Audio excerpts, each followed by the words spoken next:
صدر آزاد کشمیر بیرسٹر سلطان محمود چوہدری کہتے ہیں کہ مقبوضہ جموں و کشمیر میں بھارت ریاستی دہشت گردی کر رہا ہے۔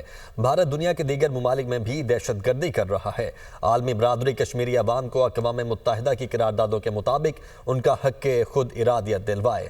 اندرون اور بیرون ملک مقیم پاکستانی اور کشمیری آج مقبوضہ کشمیر کے عوام سے بھرپور انداز میں یکجہتی کا اظہار کریں۔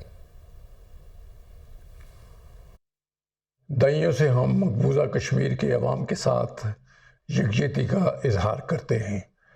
ان کی قربانی کی داستانیں رقم ہیں اور وہاں پر بھارت ریاستی دہشت گردی کر رہا ہے، لیکن اب بھارت پوری دنیا میں بے نقاب ہو چکا ہے۔ یورپ میں، امریکہ میں، تمام دنیا کے کونے سے مودی کی دہشت گردی کی آوازیں آ رہی ہیں، اور اب دنیا بھارت کو نہ صرف ریاستی دہشت گردی بلکہ انٹرنیشنل دہشت گرد سمجھتی ہے، اور ہمیں کچھ کرنا نہیں پڑے گا۔ بھارت کا شیرازہ بکھرے گا